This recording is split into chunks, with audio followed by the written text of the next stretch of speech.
ইতিমধ্যে বঙাইগাঁও জিলাত 12খন জিলা পৰিষদক লৈ পেলাই যি ফলাফল আছে ফলাফল ঘোষণা হৈছে আৰু বঙাইগাঁৱৰ 12খন জিলা পৰিষদত মিত্ৰজোঁটৰ যি সফলতাৰ ধাৰাবাহিকতা সেয়া অব্যাহত আছে। মিত্ৰজোঁটে আপোনাৰ ইতিমধ্যে তেখেতসকলে 8খন নিজৰ দখলত জিলা পৰিষদ আনিবলৈ সক্ষম হৈছে, কংগ্ৰেছে এখনত আনিবলৈ সক্ষম হৈছে আৰু তাৰ সমান্তৰালকৈ আপোনাৰ নিৰ্দলীয় আপোনাৰ 3খন আসন ইতিমধ্যে তেখেতসকলে লাভ কৰিছে আৰু আঞ্চলিক পঞ্চায়তৰ ক্ষেত্ৰতো অগপৰ যি বিজয় ধ্বজা সেয়া উৰিবলৈ সক্ষম হৈছে। অগপ আৰু বিজেপি আপোনাৰ বহুসংখ্যক আসন লাভ কৰিছে, কংগ্ৰেছে মাত্ৰ 6খন আসনহে আঞ্চলিক পঞ্চায়তৰ ক্ষেত্ৰত এই মুহূৰ্তলৈকে ফলাফল ওলোৱালৈকে লাভ কৰিছে। অগপৰ জিলা অগপৰ কাৰ্যালয়ত আছোঁ আমি বঙাইগাঁও জিলাৰ অকণমান দৃশ্য দেখুৱাব বিচাৰিছোঁ। কালি পুৱাৰ ভাগলৈকে তেখেতসকলৰ ভোট গণনা হৈছে আৰু এতিয়া মানুহ আহি আছে, অৰ্থাৎ এক প্ৰকাৰ কিছু সময় পিছতে অগপৰ এই যি কাৰ্যালয় আছে কাৰ্যালয় আপোনাৰ ভৰি পৰিব।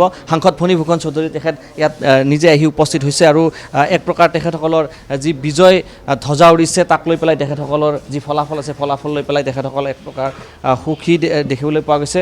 সাংসদ ফণীভূষণ চৌধুৰী আছে, তেখেতৰ পৰা অকণমান জানিবলৈ যত্ন কৰিছোঁ।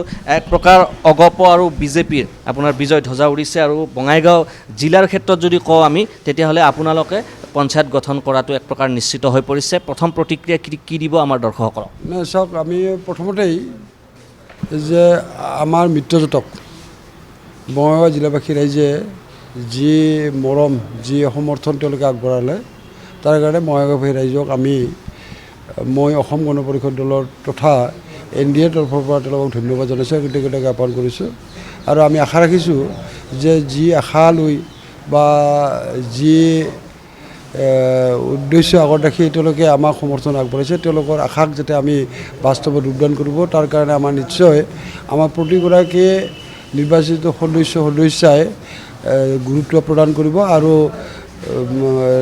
ৰাইজক সেৱা কৰাৰ মানসিকতাৰে তেওঁলোকে আগবাঢ়ি যাব, মই তাকেই কামনা কৰিছোঁ। সংখ্যালঘু আমি যিসমূহ সমষ্টিত আছিল, সংখ্যালঘু সমষ্টিতো আপোনাৰ কংগ্ৰেছ এক প্ৰকাৰ ধূলিসাৎ, মাত্ৰ এখন আসন যোগীঘোপাত আপোনাৰ এখন আসন পাইছে, তাৰ বাহিৰে কংগ্ৰেছৰ হাতৰ আসন নাই আৰু 3খনকৈ নিৰ্দলীয় প্ৰাৰ্থীয়ে আপোনাৰ লাভ কৰিছে। কংগ্ৰেছ এক প্ৰকাৰ বঙাইগাঁৱত ধূলিসাৎ হৈছে। কংগ্ৰেছৰ আপোনাৰ ক'ত কেৰুণ ৰৈ গৈছে, কিয় এনেকুৱা অৱস্থা হ'ব?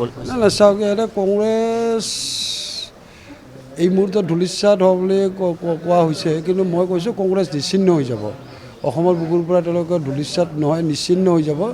কাৰণ কিয় তেওঁলোকে কংগ্ৰেছে এটা কথা আমি লক্ষ্য কৰিছোঁ, তেওঁলোকে বঙাইগাঁৱত কংগ্ৰেছে তেওঁলোকে নিজৰ প্ৰাৰ্থীটো প্ৰদান কৰিব পাৰে, যি 2-4টা তেওঁলোকে প্ৰাৰ্থীটো প্ৰদান কৰিছে তাকো তাৰমানে তেওঁলোকে এটা বিশেষ মাধ্যমেৰে তেওঁলোকে প্ৰদান কৰিছে, যাৰ ফলত তেওঁলোকৰ বিসম্বাদী বহুত নেতা ওলাই গৈছে আৰু তেওঁলোকে নিৰ্দলীয় হিচাপে তেওঁলোকে প্ৰতিনিধিত্ব কৰি জয়লাভ কৰিবলৈ সক্ষম হৈছে আৰু তেওঁলোকে তাৰমানে নিজৰ দলক লৈ তেওঁলোকে তাৰমানে ইয়াত আগবঢ়া নাই। তেওঁলোকে বেলেগৰ লগত লগ লাগি বেলেগৰ তাৰমানে সহায়ত বেলেগৰ কাণ্ডত উঠি তেওঁলোকে বৈতৰণি পাৰ হ'ব বিচাৰিছে, কিন্তু এই যিটো প্ৰক্ৰিয়া আৰম্ভ কৰিছে ইয়াত বঙাইগাঁৱত তাৰমানে কংগ্ৰেছ নিশ্চিহ্ন যে হ'ব এই কথাটো নিশ্চিত।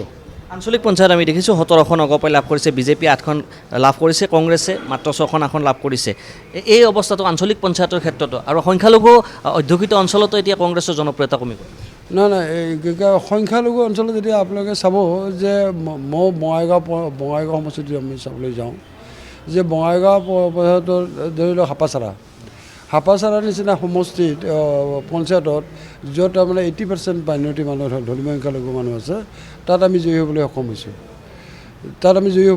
তাৰমানে এইটো বুজিছে, আজি ধৰ্মীয় সংখ্যালঘু লোকসকল উপলব্ধি কৰিছে, তেওঁলোকে বুজি উঠিছে আচলতে এইখন চৰকাৰ যে আচলতে ধৰ্মীয় সংখ্যালঘুসকলক কোনো প্ৰতাৰণা কৰা নাই, বঞ্চিত কৰা নাই, এই কথাটো আজিৰ দিনটোত সংখ্যালঘু লোকসকল উপলব্ধি কৰিছে, বুজি পাইছে আৰু যাৰ ফলত তেওঁলোকে তাৰমানে আমাক সমৰ্থন কৰিবৰ কাৰণে আগবাঢ়ি আহিছে আৰু যাৰ ফলত আমি এই ধৰ্মীয় সংখ্যালঘু অঞ্চলত আমাৰ ভাল ফলাফল দেখিবলৈ সক্ষম হৈছোঁ। আমি দেখিছোঁ আপোনাৰ ধুবুৰীত সংখ্যালঘু এটা সমষ্টি আৰু সমগ্ৰ অসমতে এতিয়া কংগ্ৰেছৰ আপোনাৰ আমি দেখিছোঁ এই পঞ্চায়ত নিৰ্বাচনক ছেমিফাইনেল বুলি য'ত কোৱা হৈছে 26ৰ পূৰ্বে, ধুবুৰীতো আপোনাৰ নৃত্য দলৰ উত্থান ঘটিছে।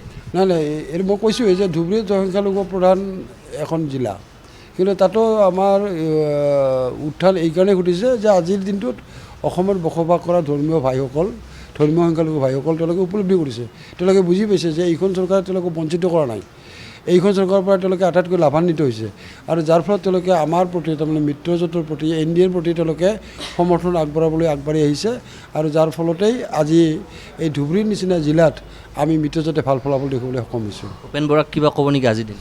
মই ভূপেন বৰাক মই ক'ব বিচৰা নাই, তেওঁ নিজে নিজে যি বুজিছে সেইটো ভালকৈ তাৰমানে উপলব্ধি কৰক, পৰ্যালোচনা কৰক, নিৰ্মহ পৰ্যালোচনা কৰক, কৰিলে তেওঁলোকে তাৰমানে কি নিশ্চিন্ন হোৱাৰ পথত কেনেধৰণে আগবাঢ়িছে এই কথাটো তেওঁলোকে উপলব্ধি কৰিব। পঞ্চায়ত গঠনক লৈ পেলাই কি আলোচনা চিন্তা চৰ্চা চলিছে? যিহেতু বঙাইগাঁও জিলা পৰিষদখন আপোনালোকে দখল কৰিছে, পঞ্চায়তো আপোনালোকৰ হ'ব, আপোনাৰ পঞ্চায়তৰ সভাপতিৰ ক্ষেত্ৰত কি ধৰণে ব্যৱস্থা? এই কথাটো আমি এই বিষয়বিলাক আলোচনা হোৱা নাই পৰৱৰ্তী পৰ্যায়ত। আমি ইয়াত আচলতে এই বিষয়বিলাক কেন্দ্ৰীয় আমাৰ চেণ্ট্ৰেলি আমাৰ এইবিলাক বিষয় নিশ্চয় সিদ্ধান্ত হ'ব, কাৰণ যেনেকৈ আমি মিত্ৰতাটো যেনেকৈ চেণ্ট্ৰেলি হৈছে, ডেফিনেটলি ইয়াত কোনখন জিলা পৰিষদ কেনেধৰণে আমাৰ হ'ব, ক'ত কি হ'ব, এই কথাবিলাক পৰৱৰ্তী পৰ্যায়ত নিশ্চয়।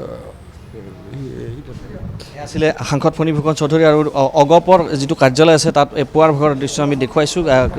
পুৱালৈকে যিহেতু ভোট গণনা চলিছিল আৰু তাৰ পিছত এয়া দেখিবলৈ পাইছে অগপৰ কৰ্মীসকল আহিছে, আৰু এক প্ৰকাৰ অগপৰ যিসমূহ কৰ্মী আছে তেখেতসকল আজিৰ দিনটোত উৎসাহী দেখিবলৈ পোৱা গৈছে। আৰু সাংসদ ফণী ফুকন চৌধুৰীয়ে উল্লেখ কৰিছে যে কংগ্ৰেছ ধূলিসাৎ হ'বলৈ গৈ আছে সমগ্ৰ অসমতে।